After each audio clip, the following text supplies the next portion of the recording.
Hi you guys, welcome to my channel. My name is Oshun the Great, and today I want to talk about a little bit about spiritual bypassing and the fact that we can protect ourselves using our spiritual gifts and practices. But many of you may or may not have noticed that in New Age spirituality, especially, there's this wave of just be positive. It's a lot of bypassing of, you know, the full range of human emotions, and we don't acknowledge negative emotions all the time, like anger, which can be valid. All the negative ranges, sadness, all of these things that can guide us in life and has its own wisdom. Um, but for some reason, we have gotten like too extreme with the just be positive in spirituality. Even I have some mutuals talking about how karma has been weaponized to the oppressed peoples of the world too. And we need to start talking about these things because it's not always love and light in a world of duality where you have many ranges of good and bad things happening all of the time.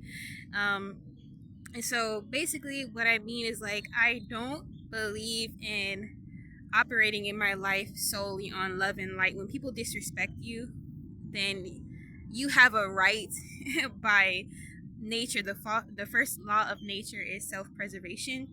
So you have the right to have defense or like offense to protect yourself. And even before anyone messes with you, you have the right to use your spiritual gifts to protect yourself. And that means whatever you believe in, prayer, rituals, whatever you believe in, you can ask for certain protections from specific people who have harmed you. For example, is we have this idea that let fate handle it or let karma handle things, when we are the karma a lot of the time. And I always joke that you have these super terrible people who live long, healthy lives, and you have good people who go through the most terrible tragedies. And so life is not just and fair, and a lot of that requires us to take matters into our own hand a lot of time. And again, because the first law of nature is self-preservation, there's nothing bad about defending yourself. And actually, like when we learn about decolonizing the mind and everything of that nature, so much of spirituality stems from religious oppression of oppressed peoples. And so it's always like the higher class putting their spin on things to like, oh, you guys have to be super forgiving of people who are violent to you. You can't react. What would God think? We always waiting for good things to happen in the afterlife. And no, spirituality is for protection and for to. One of my mutuals said that there's a reason why in indigenous practices, so many gods and goddesses were like depicted as warriors with swords, because even in India, warriors and swords and goddesses who were like slaying demons, and the Orishas, a lot of them were noble and benevolent, but they also were badass and warriors in their own right. Oshun, for example. And so it's everywhere, but for some reason, spirituality has gotten so diluted. And like, oh, if you're not positive all the time, then you're a bad person. You're not a bad person for defending yourself or even defending others with your spiritual gifts and practices. And so it's just something to think about and consider, um, to understand that, because we don't want to be self-sacrificing all the time. Part of humanizing ourselves, especially as like the global majority, like people who are oppressed, it's about humanizing ourselves, having limits, having firm boundaries, and not being a sacrificial lamb all of the time. It's not noble to do so. And so think about it. You can protect yourself with your spiritual gifts.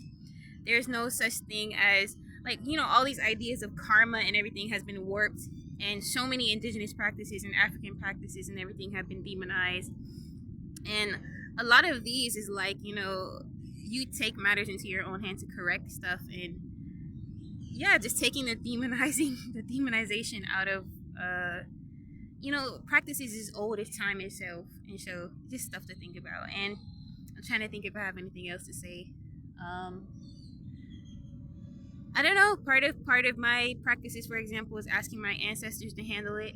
Usually, my ancestors have done some pretty wild stuff in my defense, like without me asking. Like people have gotten in accidents for being racist to me or wild to me, and so imagine if you actually ask your team for help and guidance, how even more crazy that would be. But yeah, like actually, and imagine this: a world where oppressors confused everything. Of course, they're going to be scared of all these things, of how they even warp practices like hoodoo, voodoo, and all these things that that happen to be black and brown practices. But yeah, of course they're gonna make they're fearful of it, and they're gonna try to make you fearful of it. It's kind of like someone who took your own history and things and made you fearful of yourself.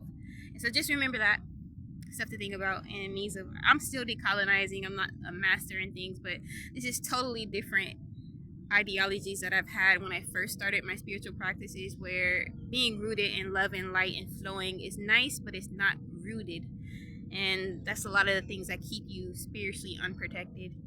And yeah.